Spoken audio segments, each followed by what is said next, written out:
Fala pessoal, tudo bem? Bem-vindos a mais um vídeo. Hoje a gente vai estar gravando o episódio 3 do Estratégia Financeira. Eu sei que eu estou com a mesma camisa do vídeo passado, porque eu estou emendando um vídeo atrás do outro. Essa é uma sequência já, eu gravei um aqui no meio do caminho, que eu vou postar ao longo da semana. Mas vamos dar continuidade aqui. No vídeo passado eu falei para vocês sobre a diferença entre especulação e investimento. Eu acho que ficou claro, ficou jóia. Se vocês tiverem alguma dúvida, comenta lá, volta o vídeo um pouquinho, repete algumas vezes, que é importante que vocês entendam esse contexto, tá bom? Entendam essa diferença, é uma coisa importante para ter claro na mente de quem quer começar a investir, para saber com o que está mexendo, para ter essa certeza, tá bom? Mas no mais é isso. O vídeo de hoje tem um tema um pouquinho diferente, mas que também é importante para quem quer começar a aprender a investir. Bom, o assunto de hoje é sobre conhecer o que você está fazendo. Como eu falei para vocês no vídeo passado, a diferença de investimento e a diferença de especulação. Se você não conhecer o que você está mexendo, se você não conhecer o que você está se propondo a fazer, o primeiro passo para você dar errado, eu falo com honestidade mesmo, o primeiro passo para você dar errado é mexer com uma coisa que você não conhece, sabe? Por exemplo, se você for para outro país, para uma língua que você não conhece, você não vai conseguir se comunicar com ninguém, porque você não sabe o que falar, você não sabe o que você está ouvindo. Por isso, é igual investir. Investir sem saber é o primeiro passo para você tomar prejuízo, é o primeiro passo para você dar errado, é o primeiro passo para você não conseguir fazer, para você se frustrar e achar que não serve para isso. Claro que tem alguns poréns, algumas entrelinhas, porque o investimento ele é uma linha complicada. Ele não é um raciocínio que você faz linearmente, ou seja, não é um raciocínio em linha reta. Ele é um raciocínio que sempre tem um porém, sempre tem um entretanto, sempre tem uma exceção, mas que você tem sempre que seguir as regras básicas. Por quê? Por exemplo, pensa numa casa. Uma casa, geralmente, ela tem o mesmo padrão de tipo de construção, mas não significa que ela seja exatamente igual. Por exemplo, uma coisa em comum que todas as casas têm é teto, parede, as janelas, porta, teto. É o chão, aliás, que eu deveria ter dito antes. Eu falei teto embaixo, mas teto em cima. Todas as casas ela tem esse mesmo padrão, mas não significa que todas as casas são exatamente iguais. Por quê? Cada pessoa tem uma estratégia de investir, tem um objetivo, tem um planejamento que queira fazer.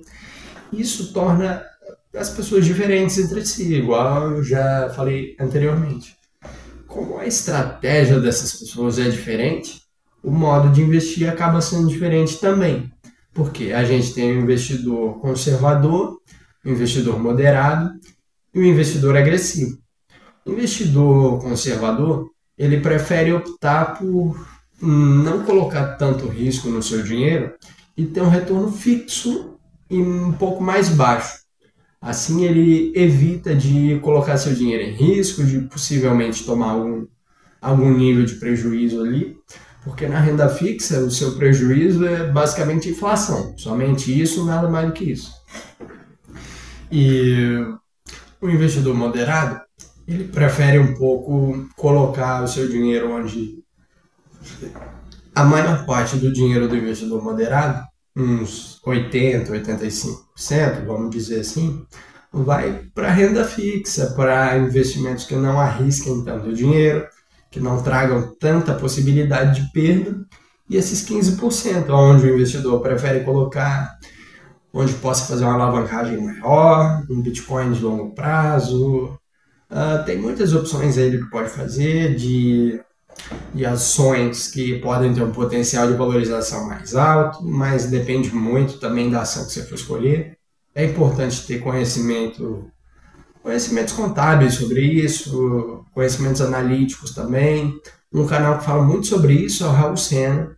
É interessante vocês darem uma olhadinha lá, porque ele é um dos únicos canais que explica análise técnica de ações.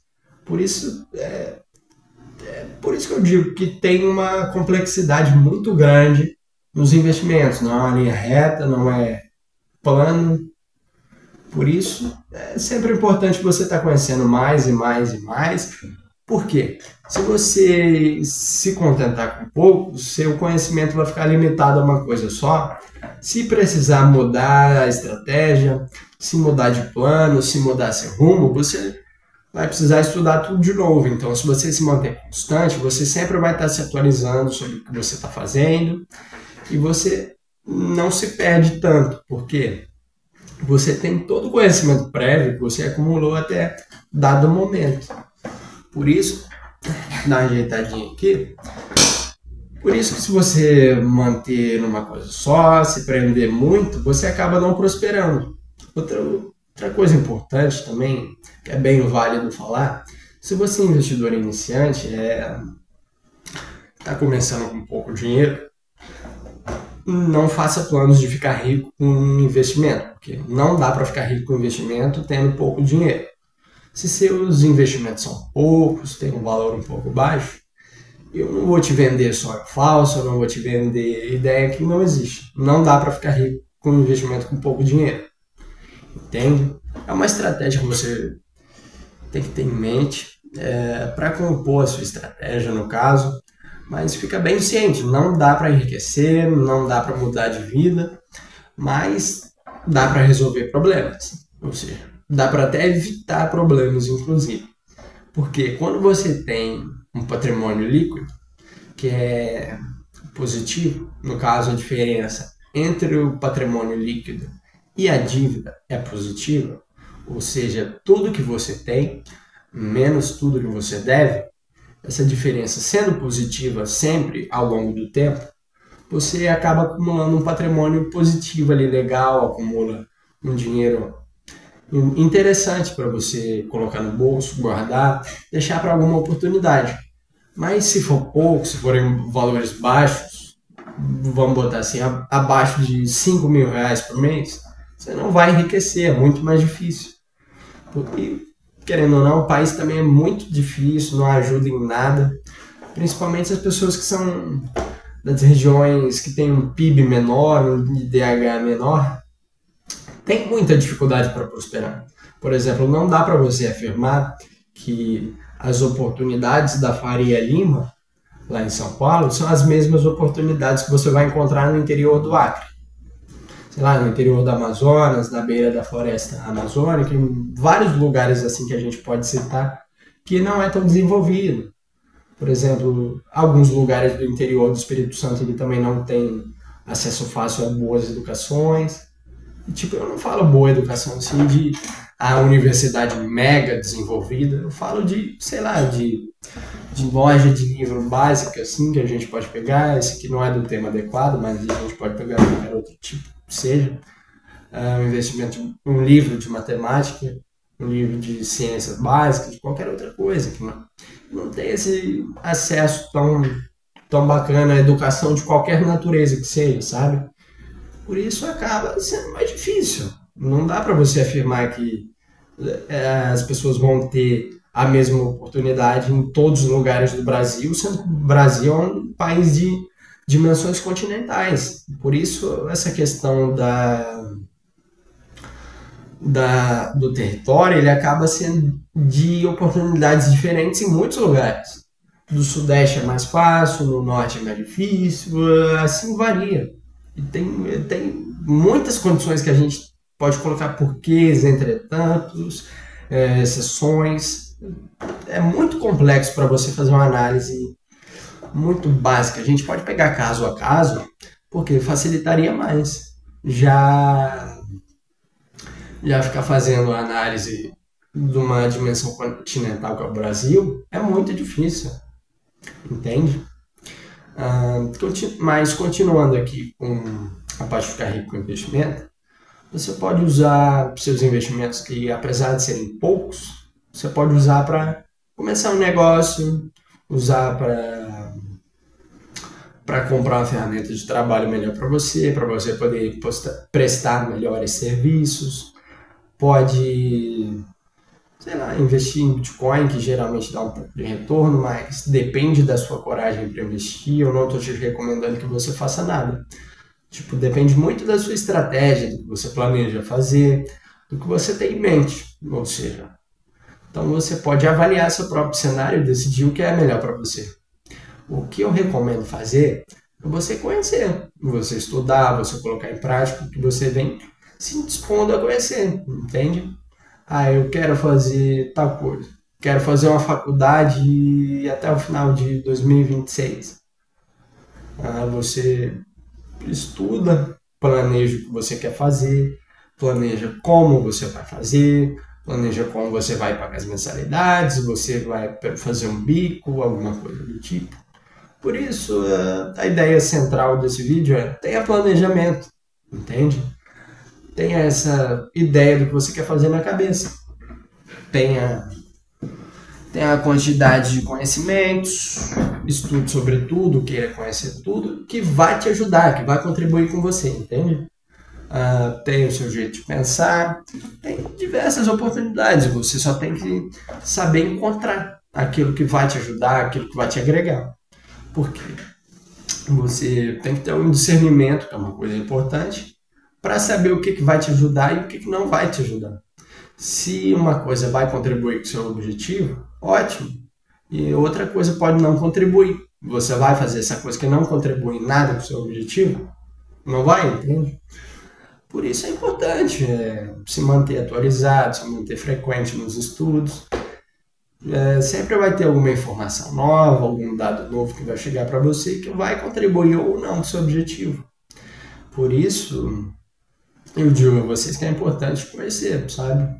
Se manter nisso aí, não se manter preso, né? Eu te digo, se manter nessa linha de estudos frequentes, porque sempre vai contribuir com você, sempre vai ser uma continuação do que dá para fazer ou não, sabe? Mas, bom, agora eu vou passar para a parte 2 desse vídeo, que é um tema um pouquinho diferente, mas que continua seguindo a mesma linha de raciocínio. E, bom, como eu estava falando para vocês na parte anterior do vídeo, o Brasil é um lugar de muitas oportunidades. Só que são níveis de oportunidade que são diferentes. Para o investidor que é um pouco mais pobre, que não consegue lidar do mesmo jeito com as situações do que o cara que consegue investir pesado. Porque o cara que, sei lá, consegue investir 10, 15, 20 mil reais por mês, ele vai chegar nos R$1 milhão de maneira muito mais rápida do cara que consegue investir 400, 500 reais por mês. Então, cada um tem sua situação caso a caso, que a gente pode analisar, igual eu já falei. Mas vamos pensar no seguinte, quando a gente vê, por exemplo, na educação básica, a gente sabe que as escolas de escolas públicas e escolas particulares não têm a mesma qualidade nem de perto, nem sequer de perto se parecem em nada. Por quê? Algumas escolas, não são todas, escolas particulares têm um currículo, aula de educação financeira, aula de desenvolvimento pessoal, depende muito da escola. Como eu falei, é muito caso a caso, porque o Brasil ele é um país de dimensão continental. Se você for analisar alguns lugares, outros só, você vai ter uma quantidade de diferença absurda, tá bom? Mas vamos continuar aqui. Quando a gente analisa uma escola que é particular e uma que é pública, a gente vê muita diferença, principalmente no currículo que tem em cada uma delas. A gente vê que não é tão bem administrada, depende muito da escola. E quando vai escolher um diretor, por exemplo, acaba sendo um concurso de popularidade, porque a gente vê que tem votação do conselho de não sei o que, do conselho de pai, de professor, disso, daquilo, que elege o, o diretor que for mais popular. Não é o que é mais competente, não é o que é formado em administração, não é o que é formado em economia, não é o que. Pode ser também se for mais popular, mas depende muito. Mas geralmente não é o que tem mais estudo, é o que é mais preferido pelos pais, que é mais político ali. E isso acaba trazendo uma situação da escola ser administrada por alguém que não é profissional. Vamos pensar no seguinte: se o Brasil fosse uma escola, na concorrência de presidente da República, na disputa que teve entre o Lula e o Enéas, a gente vê uma diferença absurda, porque foi escolhido o que era mais popular, não foi escolhido o que era mais inteligente. E não tem como negar que foi escolhido mais popular. Foi escolhido mais popular, não foi escolhido mais inteligente. Se isso aconteceu para a corrida à presidência da República, você acha que não vai acontecer numa disputa de cadeira de diretor da escola? Claro que vai. Sempre acontece, sempre é o mais popular. E não é só nas escolas, é em muitos outros lugares. Muitas outras opções, muitas outras votações podem acontecer isso também. Mas a gente sabe qual é o principal prejuízo disso? Porque as crianças, as aulas, as matérias, os professores não vão ser administrados da melhor maneira possível. Tá certo que pode ser bem administrado, mas não vai atingir seu potencial máximo. Porque eu fui aluno de escola pública durante toda a minha jornada no ensino fundamental, no ensino médio também foi para a escola estadual, mas era pública também, de todo jeito. Só agora que eu estou numa universidade particular, mas por bolsa, tem toda uma explicação que eu posso contar para vocês depois, mas a gente percebe que não é a mesma qualidade nem de longe, não chega no mesmo nível nunca, você pode falar o que quiser, mas a gente sabe que é muito diferente, é muito, muito desnivelado, vamos botar assim. E a gente vê muito jovem hoje em dia que escreve a palavra de maneira errada, que não sabe a forma de Bhaskara decorada, que não que isso seja importante, depois que você sai da escola, isso não serve mais pra porra nenhuma também. Vamos ser bem sinceros. Mas o jovem em idade ativa que deveria saber isso, não sabe. Mas que escreve errado, que quando vai mexer no computador, ele fica igual galinha, assim, ó. Não sabe escrever rapidinho. Entende? Pede muito tempo, pede muita qualidade do texto ou dos números que ele estiver escrevendo, depende muito do que ele estiver fazendo também.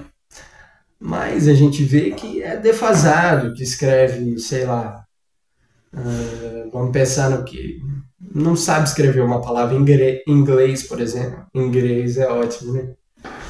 Não sabe escrever corretamente uma palavra em inglês. Quando ouve um outro idioma assim, nem sempre consegue entender corretamente.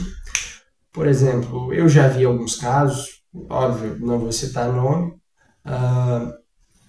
que tinha que fazer uma pesquisa sobre a Logitech, que é uma marca de periféricos.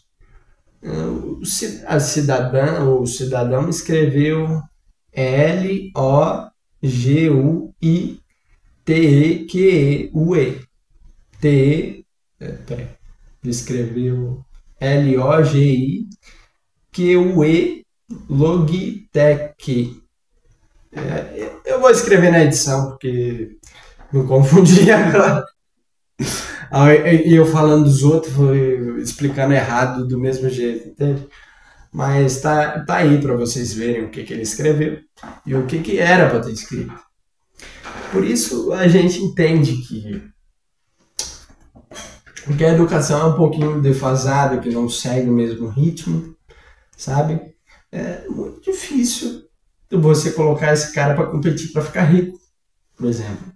A gente vê alguns casos de alunos de escola pública que são mais geniais, que são mais espertos, mas o que tem notas que são mais acima, mais elevadas, que são novidades, que são novidades, não, são acima da média da escola, vamos botar assim. A gente vê que esse padrão, ele não é fixo, ele não acontece em todos os lugares, ele não acontece o tempo inteiro. Ele é uma exceção, ele é uma exceção. Por que que é uma exceção? Porque quando acontece, sai no jornal como se fosse, ele é o mais inteligente da escola, ele tira nota alta, ele desbanca os coleguinhas tudo, mas a gente vê como se fosse, ele é mais esperto do que os outros. Não, ele presta mais atenção na aula e ele está à frente dos outros, porque ele presta mais atenção na aula, ele entende melhor, ele se esforça mais. Ele é uma exceção, não é uma regra. Não acontece em todas as escolas, não acontece o tempo inteiro. A gente vê que esse menino, ou essa menina também, ele é uma exceção porque os outros não estão nivelados com ele. Os outros não conseguem competir com ele, pode ser por diversas centenas de motivos, mas se a escola fosse boa mesmo, era todo mundo no mesmo nível desse menino ou dessa menina que está aqui. A gente vê 1, 2, 3 talvez, depende da escola, aqui, e o resto da escola aqui. Mas ter 3 aqui e alguns aqui, não significa que esses aqui são mais espertos. Significa que a escola não está dando conta de nivelar o nível dos alunos. Não está dando conta de passar um nível educacional bom para todo mundo, entende? Porque, querendo ou não, não é culpa do professor, não é culpa do diretor. Por quê? O professor, ele é um só. Muitas vezes, depende da escola, ele tem 7, 8 turmas, 9. Eu já vi alguns professores meus que davam aula para a escola inteira. Eles rodavam todas as turmas do 6º ao 9º ano. Ele começava lá na escola, a aula começava às 7 da manhã, ele ia parar de dar aula às 7 horas da noite, 7h30, 8 horas às vezes, porque ficava lá depois fazendo mais alguma coisa.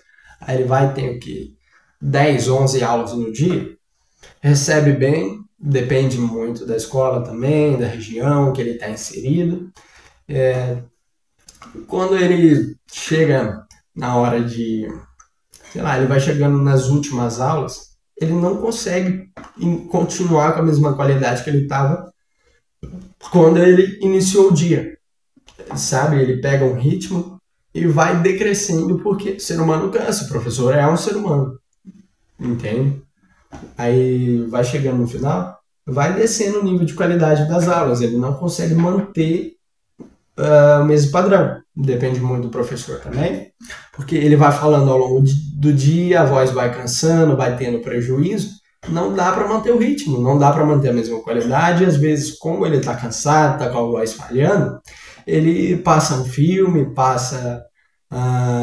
coloca um jogo para a turma fazer, escreve alguma atividade no quadro, mas não mantém o mesmo padrão de qualidade, porque se ele fala explicando assim, igual eu estou falando para vocês, ele cansa. Não tem ser humano no mundo que aguente ficar falando 10 horas por dia direto sem parar, sabe? Então, não dá para continuar do mesmo jeito, não dá para ficar falando o tempo inteiro. Isso acaba tirando muita qualidade da aula. E nisso afeta os alunos. Quando a gente vê essas exceções de aluno que tem uma nota altíssima, uma nota muito acima da média, às vezes que ele se destaca até no estado também, sai algumas reportagens sobre esse aluno, passa no jornal igual a gente vê. Também pode ser um exemplo aqueles meninos do quadro dos super gênios do Luciano Huck, onde passa algumas crianças que têm uma capacidade intelectual altíssima. Mas deveria ser o padrão e não a exceção, porque esses meninos são exceção. Se a gente colocar, dependendo do aluno de escola pública, que esteja numa região mais carente, que não presta tanta atenção na aula, depende muito como eu falo, depende muito do caso. Esse menino ele não consegue manter o mesmo padrão, não vai conseguir jogar de igual para igual nunca. Não vai jogar de igual para igual, não. Por isso, se não nivelar a educação básica, se não der o mesmo padrão de qualidade, esse menino ele não vai competir, não vai ficar rico, não vai conseguir jogar o jogo no mesmo nível que o outro. Eu tô falando isso não é para discriminar ninguém, tá bom? Depende muito. Eu mesmo fui aluno da escola pública durante a vida inteira. Só agora que eu consegui mudar para uma universidade particular, mas é por bolsa, igual eu falei para vocês. A gente sente que não segue de longe, nem sequer de jeito nenhum o mesmo padrão. Não é o mesmo padrão. Por isso, o cara que está na escola pública, ele tem um pouco mais de defasagem em comparação à escola particular. Na hora de ficar rico, na hora de competir para abrir uma empresa, o menino que está na escola particular, ele tem acesso a aulas de educação financeira, tem aula de empreendedorismo, tem aula de diversas coisas, de matemática financeira, pode ter de vez em quando, não sei, depende do quadro curricular da escola. Na faculdade, ele pode fazer uma faculdade de finanças, uma de administração, de medicina, do que ele preferir. Mas se ele for se voltar para um negócio, se voltar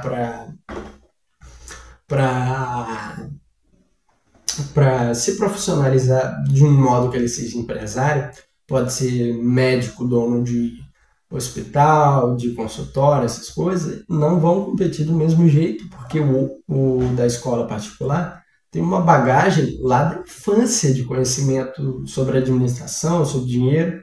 Lógico que não é nada profissional, não é nada minha nossa, que complexo, porque uma criança não entenderia conceitos tão complexos assim, mas que já ajuda, que já facilita que ele não vai seguir o mesmo ritmo da escola pública. Não vai seguir, não vai conseguir competir de igual para igual, porque não tem tanta bagagem igual ao outro, não tem tanto conhecimento, às vezes tem aula prática, por isso a gente vê alguns experimentos de criança vendendo limonada, né?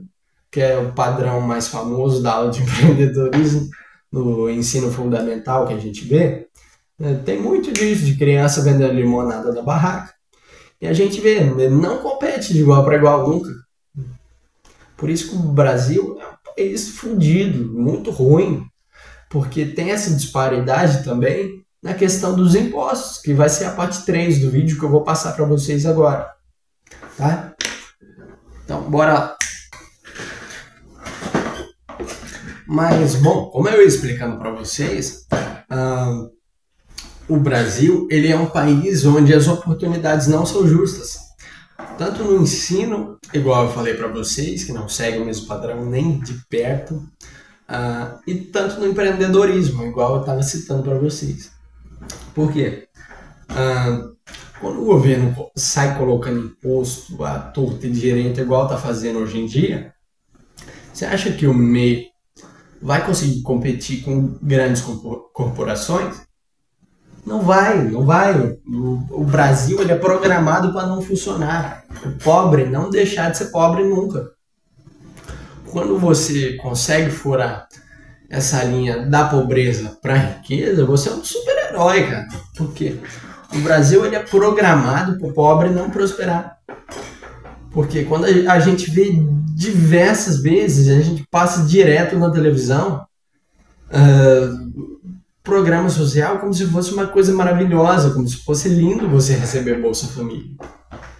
Por quê? Não discriminando, lógico, porque uma coisa é você precisar desse benefício para se sustentar, para se manter. Mas você viver exclusivamente disso é um problema sério. Sabe? Você aceitar isso como normal, como sendo a sua vida, sendo seu padrão, você vai se lascar, vai ficar preso a vida inteira na pobreza. Porque uma coisa é você usar o benefício para se manter, para se sustentar e para buscar uma vida melhor, para prosperar depois e tentar, claro, ficar rico é mais difícil. Sempre tem aquela exceção do pobre que fica milionário, tem muitos exemplos por aí.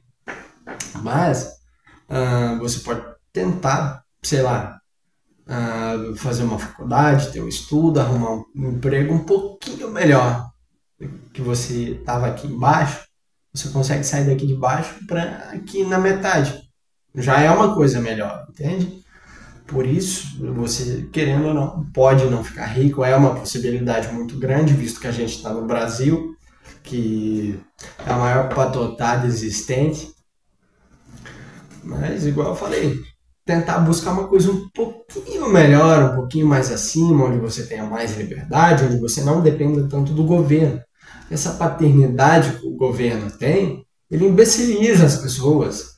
Ele trata o povo como se fosse idiota, como se quisesse tomar decisões melhores pra gente, como se soubesse o que é melhor pra gente no nosso lugar.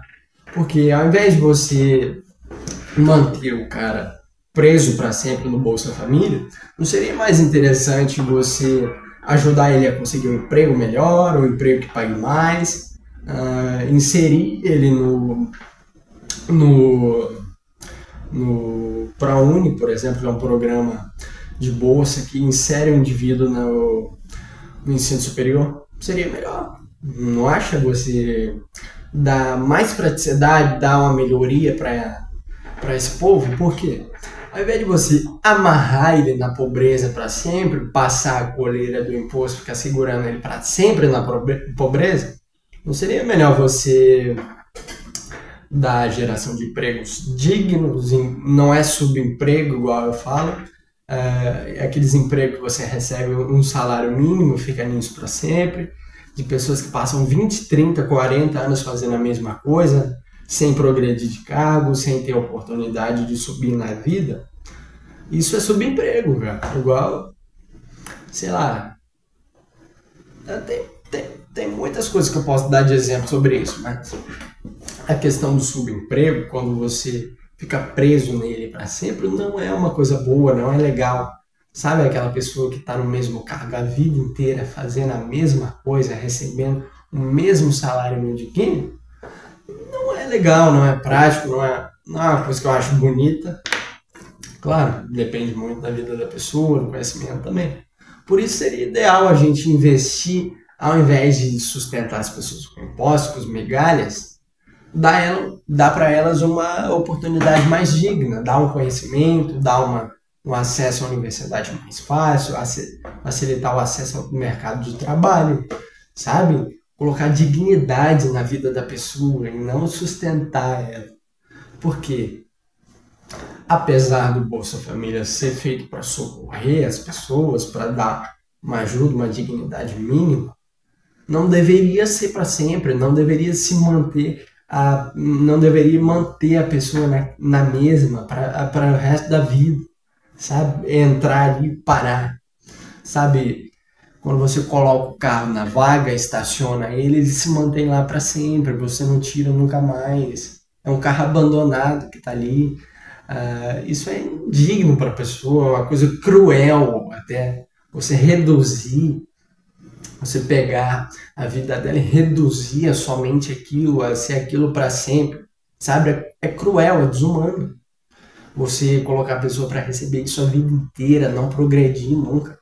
Porque um ser humano, para ter utilidade, ele precisa progredir para ter uma vida mais feliz, mais digna, mais prática, que, sei lá, ele more numa casinha simples hoje em dia, daqui uns 10, 15 anos ele consiga melhorar de vida, mora num apartamentozinho melhor, sabe? Não precisa ser uma cobertura, mas tem uma coisa mais digna para ele, para a família dele, sabe? Por que não?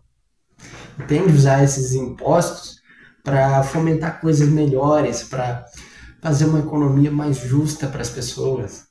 Não ficar prendendo esse indivíduo no básico, pensar que a vida é só picanha e cervejinha.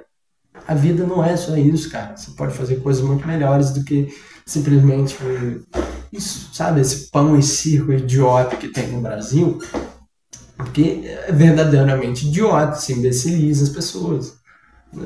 Eu sinceramente, eu tenho vergonha quando passa reportagem na televisão do presidente indo lá mostrar como se fosse a coisa mais bonita do mundo. Como se fosse, nossa, eu amarrei essas pessoas à pobreza para sempre. Entende?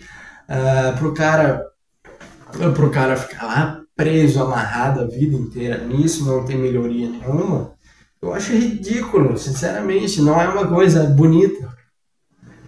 A mídia mostra, nossa, que lindo, cara, amarrar os pobres a ser pobres para sempre.